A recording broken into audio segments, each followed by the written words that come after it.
안녕하세요. 워런 버핏처럼 매일 신문을 박준모와 함께 읽으면서 투자의 고수가 됩시다. 오늘 9월 12일 화요일 순서입니다. 네. 오늘은 매일경제 신문을 가져왔고요. 기사가 좀 중요한 기사나 관심이 있으실 만한 기사들이 몇 개 있는데요. 오늘은 이 베트남 관련된 거 주식을 하면서 지정학적인 중요성 이런 것도 상당히 중요하고요. 특히나 이 미국이 주도하는 자본주의다 보니까 미국이 어떤 프레임을 가져가는가 되게 중요하다고 말씀드렸었죠. 그동안 쭉 들으신 분들, 웜의 신박을 들으신 분들은 아시겠지만 이번에는 IPEF라고 해가지고 인도 퍼시픽 이코노믹 프레임이라는 그런 얘기를 지금 말한 지 이제 거의 1년 다 돼가죠. 그러면 그런 이코노믹 프레임이 지금 어떻게 구체적으로 진행되고 있는가? 우리나라는 사실 정치인들이 얘기한 게 말 그대로 빌공짜 공약이 되는 경우가 많은데 미국은 굉장히 연속성이 있잖아요. 상원과 하원, 대통령 이렇게 서로 약간 견제도 되고 하지만 미국의 국익을 위해서는 정책의 연속성을 가지면서 진행되기 때문에 이런 이코노미 프레임 같은 건 되게 중요한 거고 실제로 그래서 어떤 날에 어떤 식으로 지금 미국이 경제적인 그림을 그리면서 가져가는지 그런 부분이 중요한데요. 오늘 바이든 대통령이 베트남을 방문을 했더라고요. 방문해서 여러 가지 뭔가 뭘 많이 체결했습니다. 그래 기사를 좀 다뤄보고요. 그 다음에 예전에 요 얘기 한번 했었는데 이전 반도체 소재 전쟁, 중국 무기화 맞서 공급망 연합 작전을 해서 칩워라는 그 반도체 전쟁 책을 쓰신 분 그 교수님의 또 다른 얘기 한 보고 그리고 양자 컴퓨팅 요즘 얘기가 많잖아요. 그러면 일단 나이가 50이 넘고 잘 모르는 거는 자꾸만 회피하고 싶어집니다. 내가 아는 것만 계속 보게 되고 그래서 우리가 처음에 신문을 딱 펼치면 제일 먼저 눈에 가는 게 스포츠 기사예요. 스포츠 손흥민 아니까 알고 좋아하니까 보게 되는데 어려운 내용이 나오면 일단 회피하게 되는데 주식 투자자라면 그러면 안 되죠. 네, 새로운 무슨 신기술이 나오게 되면 어렵지만 계속 읽어봐야 되고요. 읽다 보면 이해가 됩니다. 그래서 물방울이 그 바위를 뚫는다는 그 느낌으로 계속 이 돌에다가 막 계속 새겨 넣다 보면 언젠가 이게 이런 거구나 이렇게 좀 알게 되는 거죠. 물방울이 바위를 뚫는다. 한미약품 자체 개발한 개발약 쑥쑥 수입약품 판매 비중 6%로 제가 벌써 한 두세 달 전부터 올 하반기 내년 상반기에는 바이오가 빈집이고 여러 가지 정황으로 봤을 때 바이오장이 될 것 같은데 바이오를 잘 모르니까 좀 답답하다 막 제가 그런 얘기했는데 답답해야 할 게 아니라 계속 좀 읽어보면 되죠. 그리고 마지막은 에코프로 계열사 지분 늘리는 벤처캐피탈이라고 돼 있는데 에코프로가 갖고 있는 이 자회사에 벤처캐피탈이 계속 투자를 한다는 이런 내용인데 이런 걸 보면 주주가치와 기업가치에 대한 부분이 우리나라 대기업부터 주주가치가 어떤 식으로 훼손되는지에 대한 그 부분이 좀 아쉬움이 담겨 있는 기사라서 이 기사까지 말씀을 드리도록 하겠습니다. 참 그리고 어제도 댓글을 많이 남겨주셨는데 한번 이렇게 해보세요. 그냥 제가 읽어드리는 신문 기사를 쭉 다 듣는 것도 중요하지만 우리가 그런 거 있잖아요. 여성분들은 잘 모르실 수도 있지만 이 남자 소변기 있잖아요. 남자 소변기에 딱 보면 언제부턴가 거기 파리 한 마리가 이렇게 그림이 그려져 있습니다. 그 파리 그림을 그려놓은 그 어떤 제품 병기 마케팅 팀장이었나 뭐 누군가가 그 파리 그림을 그려놨더니 좀 지저분한 얘기인데 소변이 옆으로 잘 튀지 않는다는 거죠.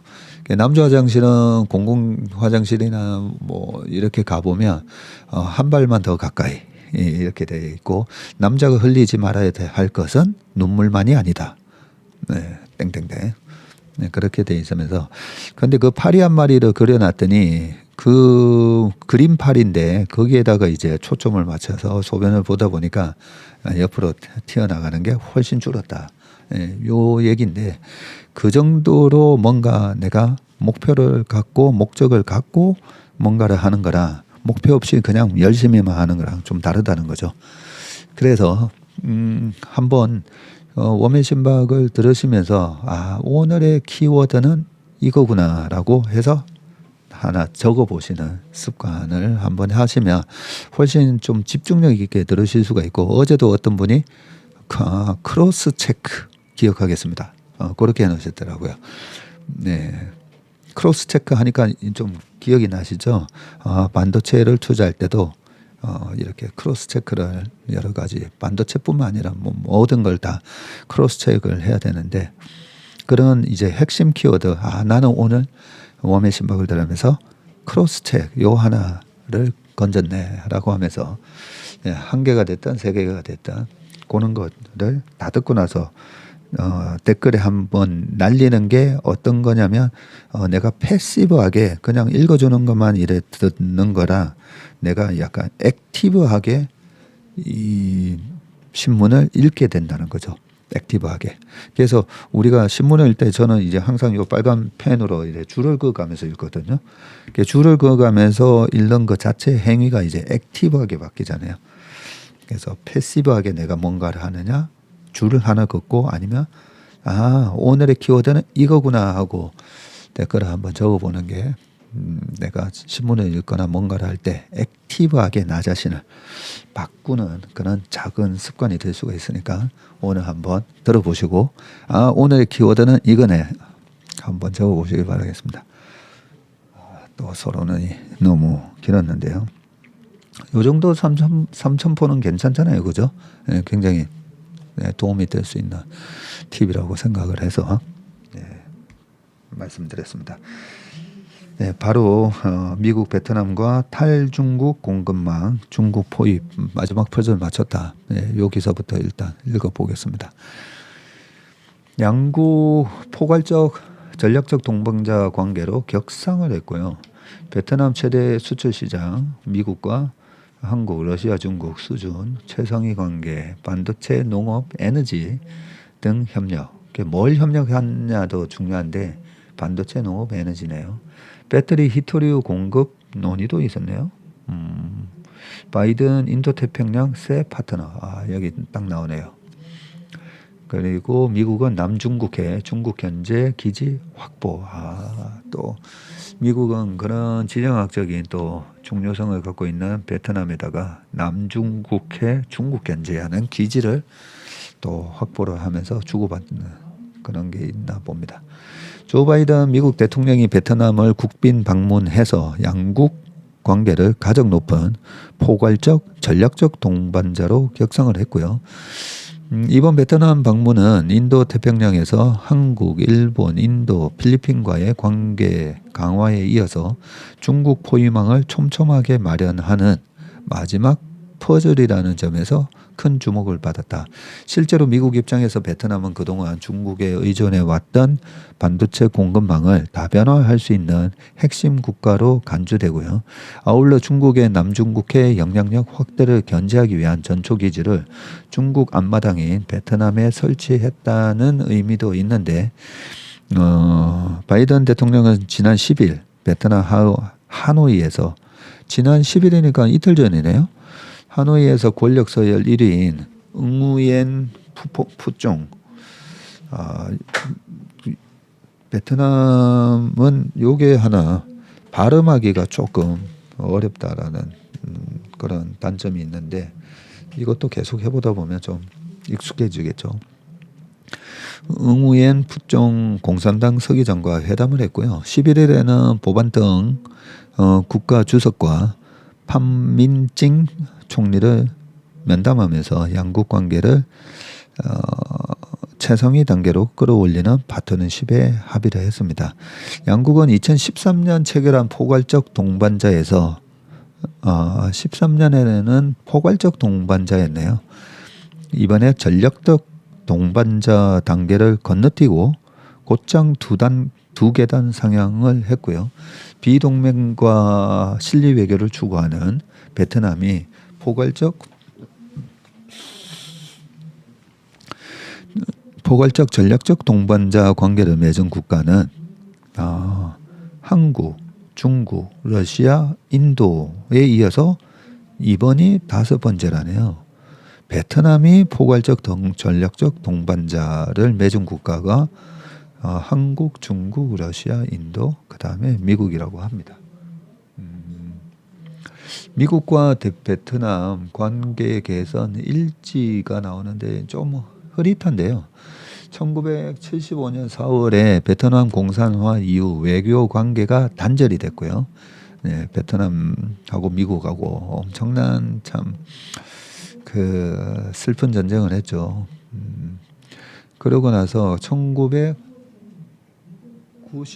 2월에 미국이 베트남 경제 제재를 해제를 했네요.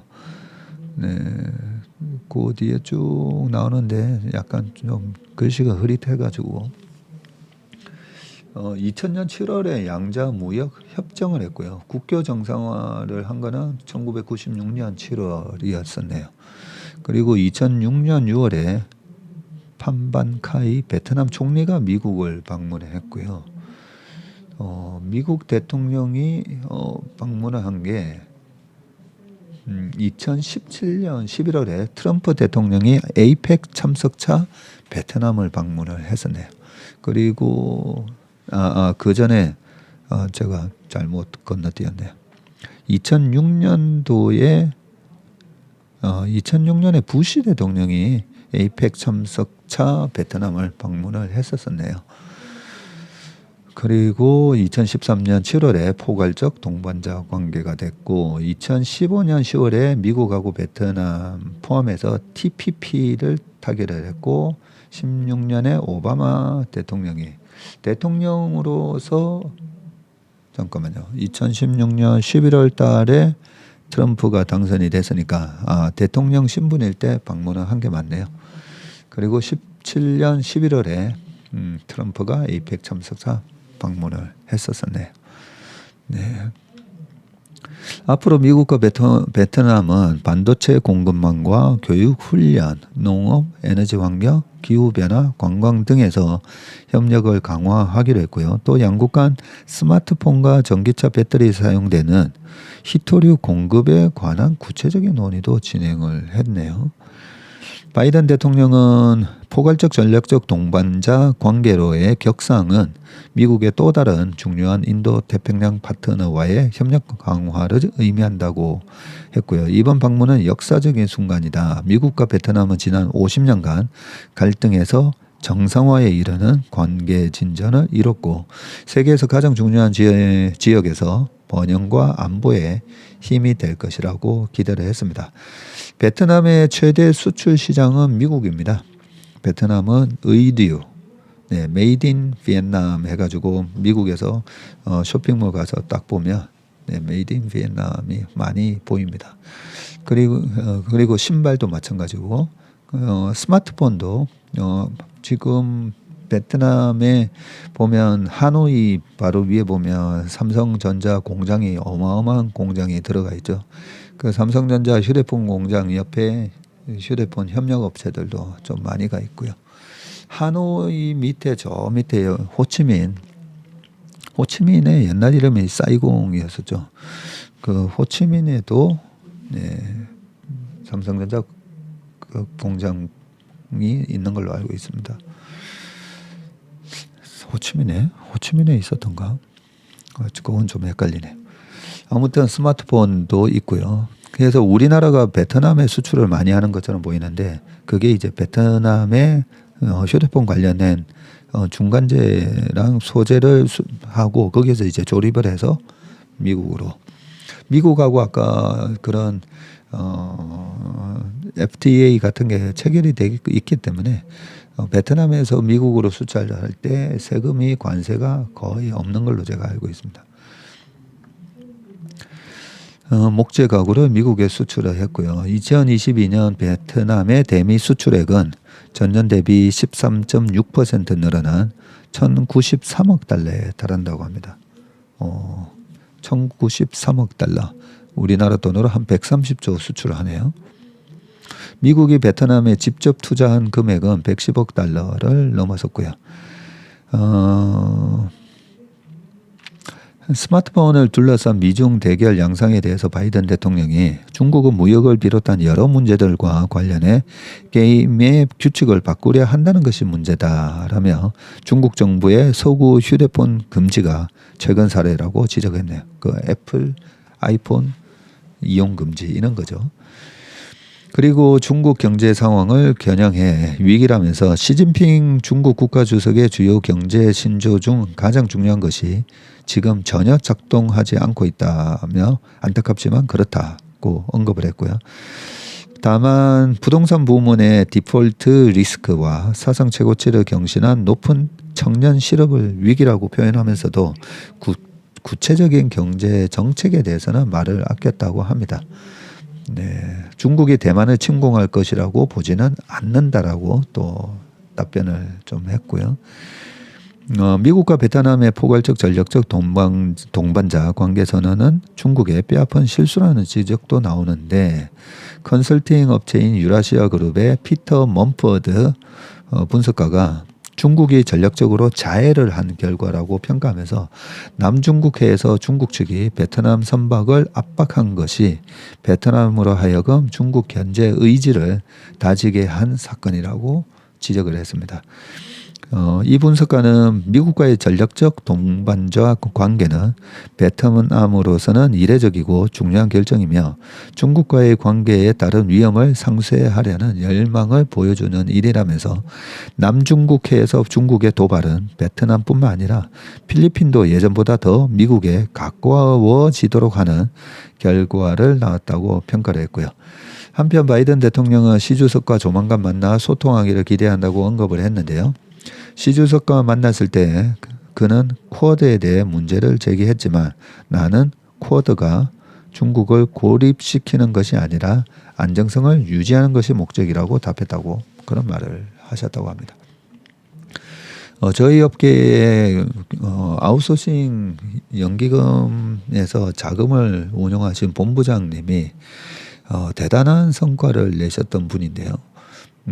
전 아웃소싱 기관에서 독보적인 1등을 2016년, 17년, 18년, 19년 하셨는데 그렇게 해놓고 돌연히 나 베트남에 공부하러 갈래 하고 베트남 가셨다가 한 3주 전에 나 돌아왔어 하면서 저한테 연락을 주셔서 지난주에 같이 저녁을 먹었었는데요.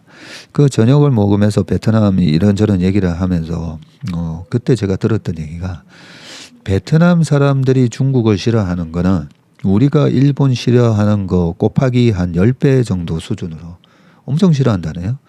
그러고 보니까 이제 하노이 위로 가면 바로 이제 중국하고 국경이 있는데 옛날에도 보면 그 중국의 전쟁의 역사나 이런 거 쭉 보다 보면 그 베트남을 뭐라고 한자로 다른 식으로 표기를 했는데 정벌을 간다라고 여러 번 표기가 돼 있습니다. 삼국지에서도 나오고요. 그렇게도 이제 계속 공격을 받았었고 그 다음에 최근에 이런 일이 또 있었던 거죠. 중국 선박이 베트남 선박을 그죠 위협했다.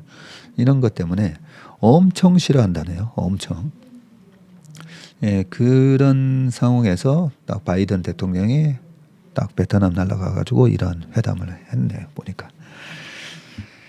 네, 아무튼 IPEF는 굉장히 구체적이고 장기적으로 계속 중국을 압박하고 하면서 경제적 프레임을 인도를 비롯해서 이 동남아에 구축을 하고 있는 그런 모습입니다. 그러면 한국에는 어떤 영향을 줄까? 뭐 또 그런 부분을 봐야 되는데 바로 밑에 또 한국 베트남 투자 중국 1회 추월당해 바이든 방문이 기회 문 열어라고 있습니다. 감소하는 한국 기업의 베트남 투자라고 되어 있고요. 미국과 베트남 관계가 일약 포괄적 전략적 동반자 관계로 격상이 되면서 한국 기업들도 대베트남 투자 계획을 재수립해야 하는 상황이 됐습니다. 한국 기업은 최근 전 세계 경기 위축과 베트남 당국의 규제 강화, 인건비 상승 등 여러 가지 요인으로 대베트남 투자를 줄이는 추세였는데, 하지만 미국과 베트남 간의 관계 격상을 계기로 베트남이 미국이 구상하는 공급망 재편의 한 축이 될 경우 베트남에 진출한 한국 기업들의 새로운 기회가 열릴 수 있다는 전망도 제기됩니다. 베트남 기획투자부에 따르면 올해 상반기 한국 기업들의 베트남 투자 금액은 12억 2천만 달러 정도로 전년 동기보다 54% 줄었네요. 또 한국 기업들의 베트남 투자 프로젝트도 같은 기간 11.6% 감소를 했고요. 한국 기업들의 베트남 투자액 감소는 중국, 일본, 대만 등 다른 나라들과 다소 대비되는 흐름이고요. 실제 올 상반기 중국과 일본의 베트남 투자 금액이 19억 5,400만 달러 그리고 20억 8,800만 달러로 지난해 같은 기간과 비교했을 때 53.5, 108.8% 증가를 했네요. 오히려.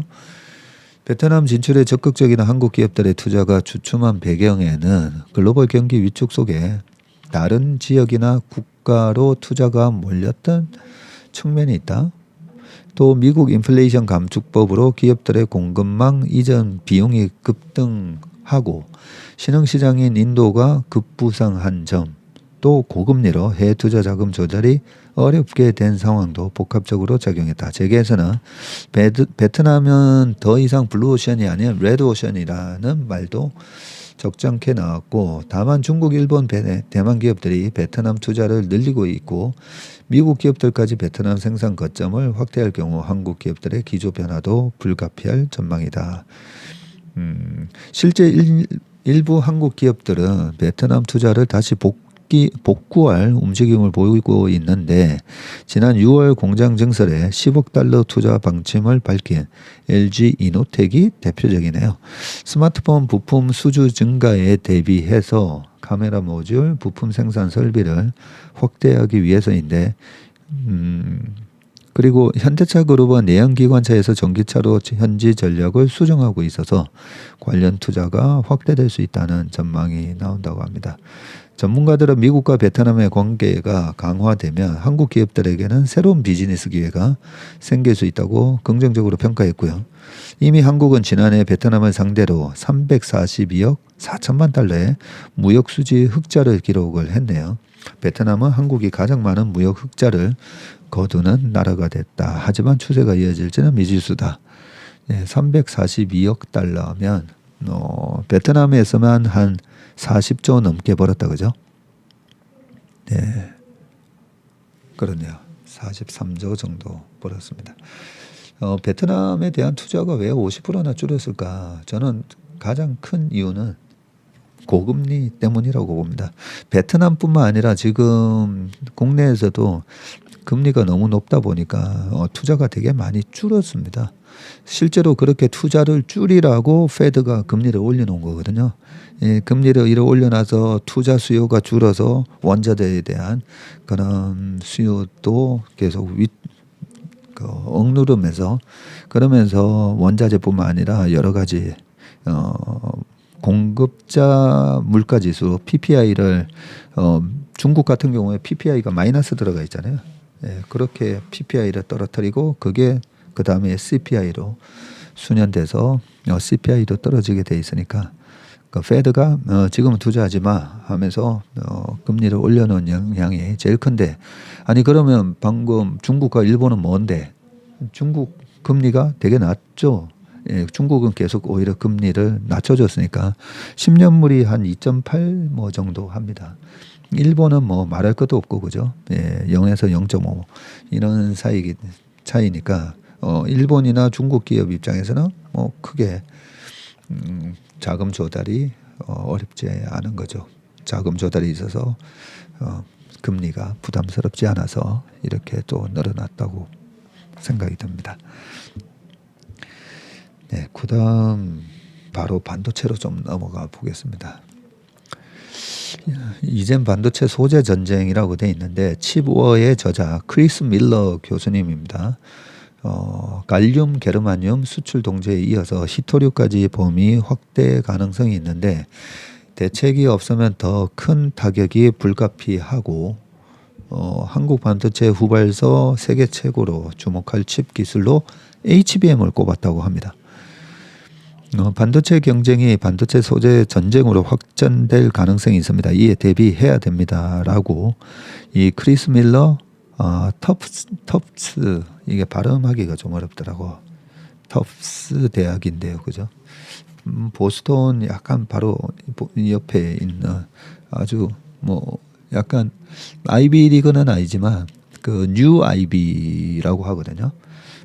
바로 그 아이비리그 제일 밑에 있다고 하면 코넬 출신 분들이 조금 서운해 하실 수도 있지만 네, 그 아이비리그 바로 밑에 또 뉴 아이비라고 해가지고 학교들이 쭉 있습니다. 뭐 NYU, 텁스대 그리고 보스턴 칼리지 이런 데가 들어가는지 모르겠는데 예, 쭉 그 정도 레벨로 아주 좋은 학교입니다. 이 텁스대 교수가 11일 매일경제와의 서면 인터뷰에서 최근 중국은 반도체 핵심 광물 공급을 제한할 수 있다는 신호를 보냈다. 한국과 미국 등 각국이 협력해서 새로운 소재 공급망을 구축해야 할 때다. 라고 했고요. 이번에 24회 세계 지식 포럼에서 강연을 앞두고 전화 인터뷰를 했고요.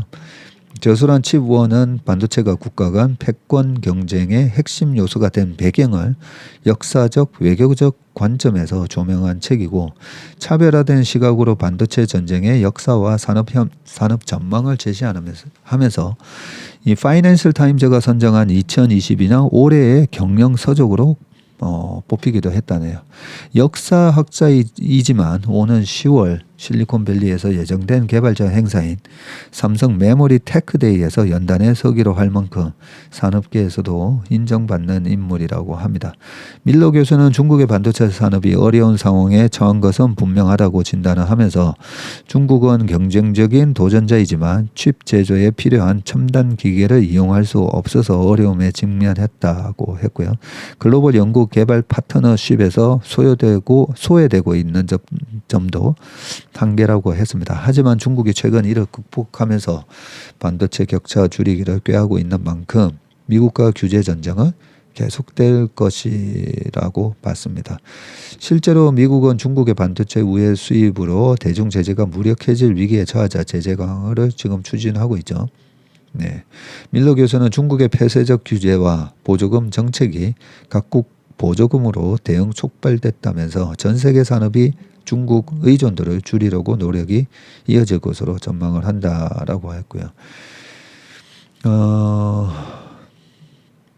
실제로 중국이 지난번 국가안보 수호를 이유로 지난달 1일부터 갈륨과 게르마늄 관련 품목을 허가 없이 수출하지 못하게 하는 수출 규제를 시행했고요. 갈륨과 게르마늄을 넘어서 히토류까지 통제에 들어서면 현재 반도체 소재 공급망은 큰 타격이 불가피하고 다만 밀러 교수는 이 같은 중국의 자원 무기화가 극복할 수 없는 비대칭적 전력은 아니라고 평가를 했습니다. 중국이 광물 공급에 우위를 점했던 건 독특한 취지를 가지고 있기 때문이 아니라 중국 정부가 생산에 보조금을 지급하고 엄격한 환경 규제를 시행하지 않기 때문이라고 평가를 했죠. 되게 중요한 얘기죠. 비대칭적 전력. 한마디로 어렵게 말을 해서 근데 중국만이 갖고 있는 그런 전력이 아니라는 거죠. 네, 광물 공급에 우위를 가지고 있었던 거는 정부가 생산에 보조금도 지급하고 이 환경 규제가 이 선진국에서는 굉장히 엄격한데 그걸 안 했기 때문에 오염 물질이 많이 발생하는 걸 중국에서 했다는 거죠.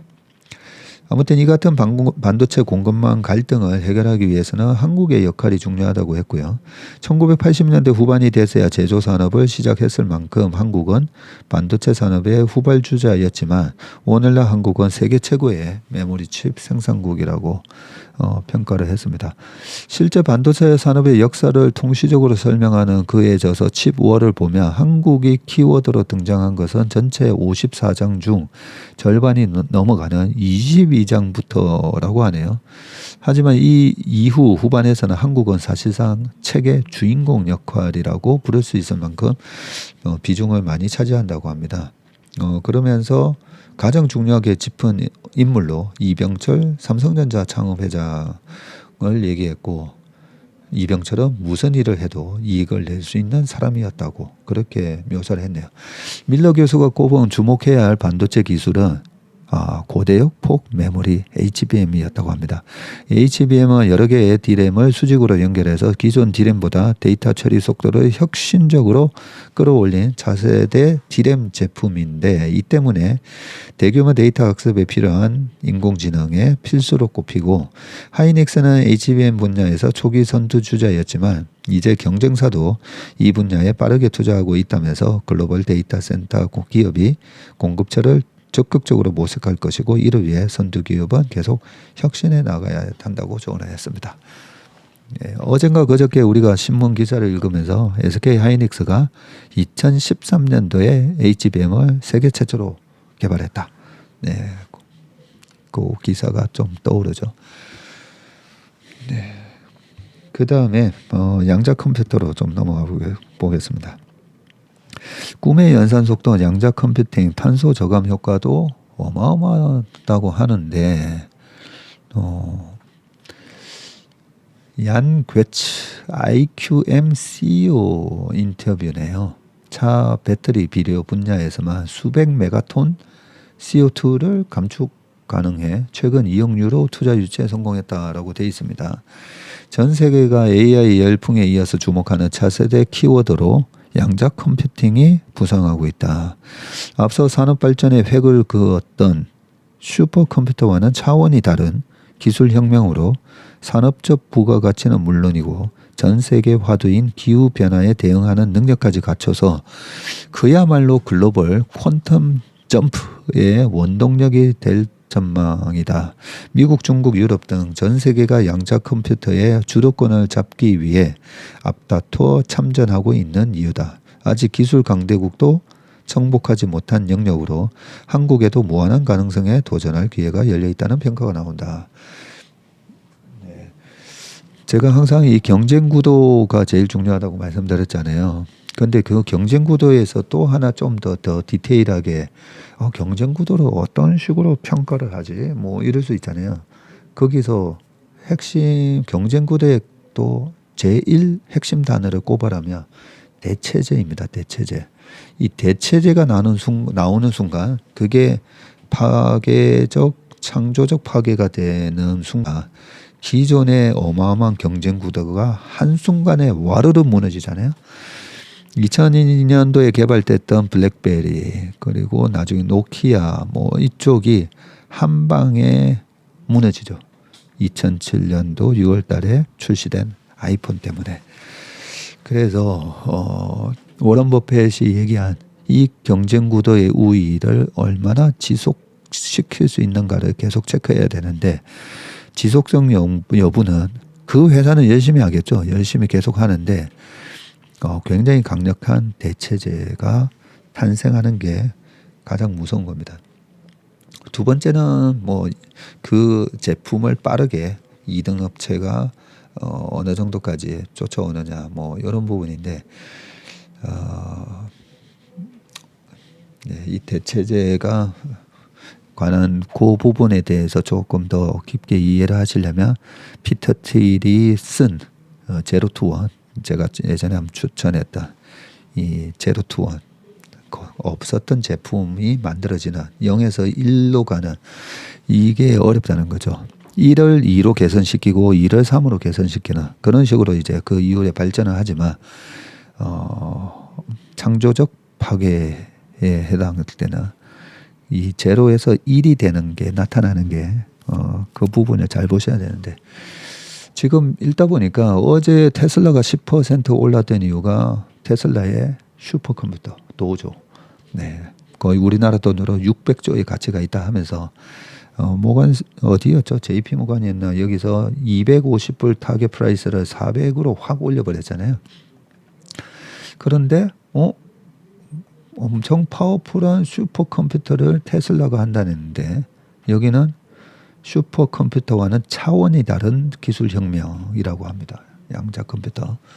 그래서 이 양자컴퓨터는 아니야. 그 양자컴퓨터는 슈퍼컴퓨터 차세대 맞긴 한데 그거는 한 10년 뒤, 15년 뒤에 가능해. 이러면 이제 좀 신경 안 쓰고 있어도 되는데 어느 정도의 기술 수준이고 상용화는 이런 거는 또 언제쯤인지 그런 걸 우리가 이 기사를 통해서 체크를 해봐야 된다 생각합니다.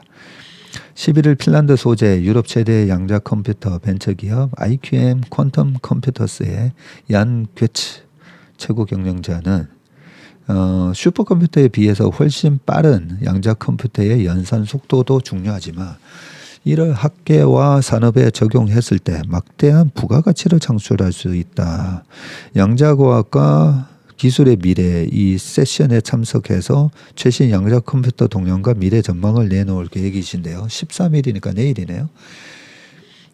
이 CEO는 최근 AI 열풍과 함께 세계적으로 컴퓨터의 에너지 소비량이 심각하게 증가하고 있는데 양자 컴퓨터는 빠른 연산 속도로 에너지 사용량을 획기적으로 줄일 수가 있고요. 더 긍정적인 영향은 산업 최적화를 통한 이산화탄소 배출 저감 효과라고 하면서 예컨대 자동차 배터리나 농업의 비료 제작 시 최적의 공정조합과 사용량을 도출하면 전 세계에서 수백 메가톤의 이산화탄소를 줄일 수 있을 것이라고 강조를 했습니다.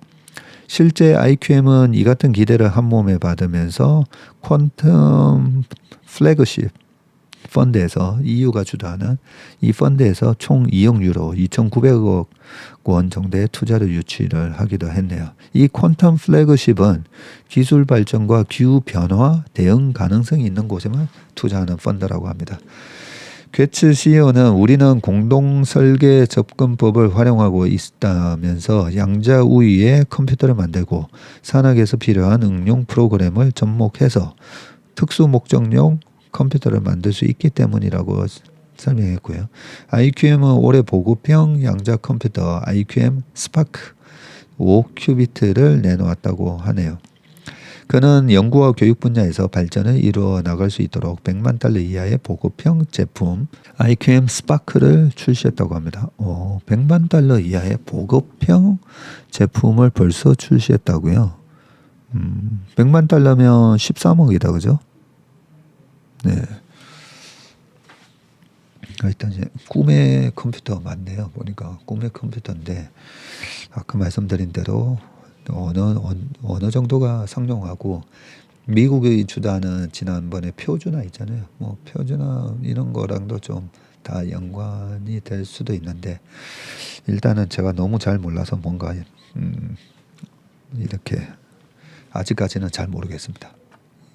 양자 컴퓨터에 대한 지식이 너무 없어서 계속 양자 컴퓨터 나올 때마다 이제 계속 읽어봐야 되겠다 이런 생각은 듭니다.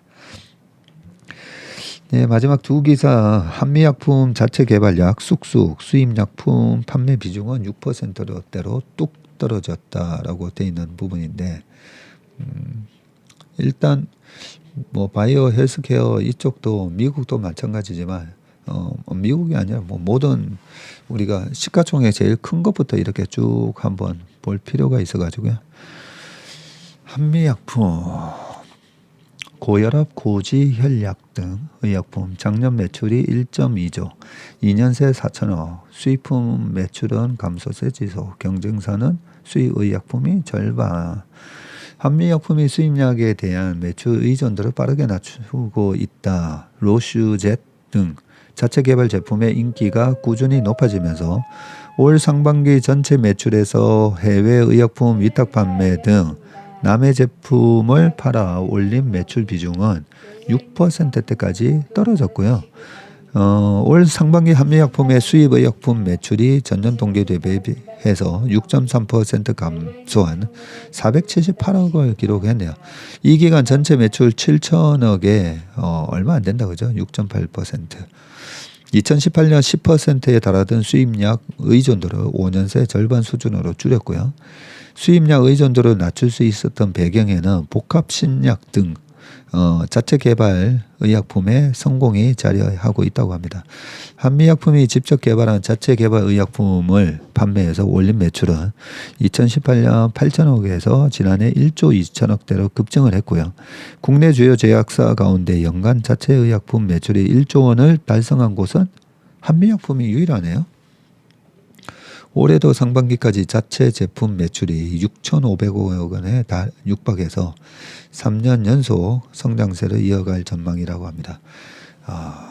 한 15년 전 뭐 이럴 때만 하더라도 솔직히 뭐 바이오 열풍어 주식시장에 제가 입사를 했던 94년 이후로 항상 있었습니다. 항상 있었는데 공부를 해보잖아요. 공부를 해보면 한미약품, 우리나라의 동아제약, 그리고 녹십자 이렇게 3인방이라고 보면 한미약품만 보더라도 제너릭이라고 하잖아요. 그냥 카피약품, 특허가 만료된 거 카피약품 아니면 계량 신약 좀 전에 나왔는데 그런 거를 좀 한다든지. 네, 그래서 아직까지는 우리가 이렇게 신약을 개발할 실력은 안 되구나. 그게 한 20년 전, 15년 전에 그런 수준이었는데 지금은 수입약 매출도 많이 줄이고 자체 개발한 약의 매출이 1조를 돌파했다고 하네요. 네. 자체 개발 제품 중 복합 고지혈증 치료제 로슈젯과 고혈압 치료제인 아모잘탄이 한미약품의 실적을 든든하게 받쳐주고 있다. 2015년 출시된 로슈젯은 고지혈증 치료 성분인 로스바스타틴과 에제티미브를 결합한 복합제라고 하고요.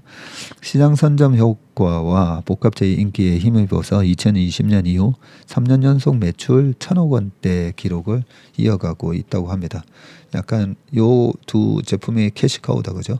올해도 상반기까지 620억 원의 매출을 올려 1,000억 원 돌파가 확실시되고 고혈압 치료 성분인 암로디핀과 로사르탄을 결합해 만든 아모잘탄은 2009년 국내에 출시된 이후 누적 처방 매출이 1조를 돌파를 했었네요.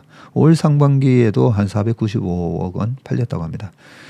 한미약품의 이 같은 매출 구조는 국내 주요 정통 제약사들과 비교해도 단연 돋보이는데 국내 제약사들 중 대부분은 그간 다국적 제약사의 신약을 국내로 들여와 판매하며 몸집을 키웠고 실제 유한양행 제일약품 등 정통 제약사 다수가 지금도 매출의 50% 안팎을 외부 약품에 의존하고 있다고 합니다. 이러한 매출 구조는 해외 제약사에 배만 불린다는 지적이 나오고 또 해당 의약품을 유통하려는 국내 제약사들 간 경쟁이 심화할수록 판매 수익률이 악화된다는 우려도 있습니다.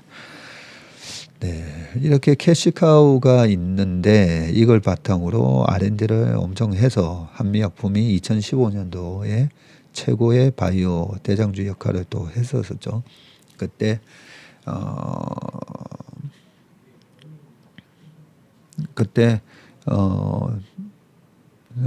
라이센싱 아웃을 발표를 한 3번 했었죠. 15년 2월부터 해가지고 8월, 11월 이러면서 주가가 엄청 올랐고 한미약품뿐만 아니라 한미사이언스까지 그죠? 같이 주가가 어마어마하게 올랐었습니다.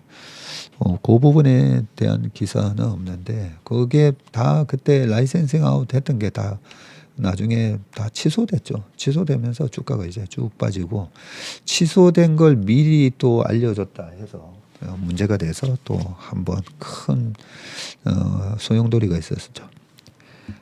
이게 시간이 다 됐네요. 에코프로 계열사 지분 늘리는 벤처캐피탈 요 한마디만 제가 하고 넘어가겠습니다. 제가 이게 뭔가 한번 쭉 읽어봤더니요. 글로벌 벤처 캐피탈 회사 VC인 블루런 벤처스 캐피탈 BRV 캐피탈이 최근 에코프로 그룹의 폐배터리 재활용 계열사인 에코프로 CNG에도 추가 투자를 이어가고 있다라고 되어 있고요. BRB 캐피탈은 최대 주주인 에코프로가 47.5%에 이어서 에코프로 CNG의 주요 주주가 됐다고 하고요. 이번 정자에서 기업 가치 한 4천억 수준으로 해가지고 주당 15,000원에 투자를 했다. 뭐 하면서 이번 정자에 참여하는 투자 금액이 16억 원 수준으로 소액이지만 이미 2대 주주 지위를 확보한 상황에서 추가 투자를 늘리는 모습이 뭐 눈길을 끌었다라고 되어 있고요. BRB 캐피탈은 양극재 핵심 소재인 전구체 생산업체 에코프로 머티리얼즈에 지금까지 또 500억을 투자했고요. 현재 지분 30%가량을 보유하고 있답니다. 500억 투자했는데 30%예요. 30%. 지금 2대 주주로 확보돼 있고요. BRB 캐피탈은 회사의 가치를 1조 6,500억 1조 6,500억으로 평가를 하고 있고 상장이 되면 한 3조 원. 근데 3조 원에 30%니까 9천억이 되는 거잖아요. 그러면 500억 투자해서 9천억 되는 거잖아요. 네. 그래서 이게 주주 가치인데요. 아주 이렇게 좋은 회사다 싶으면 에코프로 주주한테 이런 성장 회사에 성장 자회사에 참여를 기회를 줘야 되는데 어떻게 참여할 기회를 주느냐? 에코프로 자체가 유상증자를 하면 됩니다. 주주 배정 유상증자를 해서 에코프로의 주주들한테 우리 밑에 있는 이 폐배터리 리사이클링 회사에 이렇게 투자할 건데 주주들이 돈을 좀 태우세요. 해봐야 BRB 캐피탈한테 에코프로 머티리얼즈에 투자한 금액도 투자 받은 금액도 겨우 500억이잖아요. 500억을 투자를 하면서 에코프로 주주로부터 돈을 받아서 투자를 했었어야죠. 근데 이렇게 BRB 캐피탈이나 다른 데서 돈을 받아서 500억 투자해서 9천억 시총 가치 나중에 되면 결국은 주주가 가져가야 될 가치를 다른 사람한테 준 거예요. 그만큼의 큰 리스크를 부담을 했느냐. 주주들이 부담하기에 이 비즈니스에 투자하기는 좀 꺼려지는데 그런 거는 이사회가 다른 데로부터 투자자를 끌어오는 게 말이 되지만 이런 식으로 성장 산업이고 뻔한데 그걸 갖다가 외부에서 자금을 조달한 게 이게 SK이노베이션이 SK온을 상장하기 전에 외부에서 투자를 받는 거랑 똑같은 거거든요. 이런 부분이 아직까지 우리나라 이 주식 시장하고 이런 부분에 대해서 개념 정리가 잘 안 돼 있어서 그래요. 다른 데서 투자를 받아서 이렇게 회사 키우면 좋은 거 아니야? 그래서 자회사의 가치가 지분율이 47% 있는데 이 자회사가 봐봐 시장 총액이 이만큼 커지잖아. 이렇게 잘못 다들 알고 있어서 경영진에서도 이게 주주 가치를 훼손하는 건지를 모르고 하고 있다는 거 그 자체가 참 슬픈 현실인데 제가 계속 이렇게 얘기를 하니까요. 그게 아마 나중에 다 좀 개선이 되지 않을까 생각합니다. 시간이 너무 길었는데 오늘 몸의 심박 순서는 여기까지 하겠습니다. 오늘 하루도 행복한 하루 되시길 바라겠습니다. 고맙습니다. 강 세장이 도로했는데도 왜 내 주식은 안 올라가지? 이제는 강 세장이라고 했을 때 기본적 분석과 기술적 분석을 동시에 할 줄 알아야 되는데 이게 참 말처럼 쉽지는 않습니다. 기술적 분석을 겸비를 했을 때 정말 투자의 고수가 되고 강세장에서 돈을 벌 수가 있고 약세장에서 내 돈을 지킬 수 있는 그런 수단으로 쓸 수가 있습니다.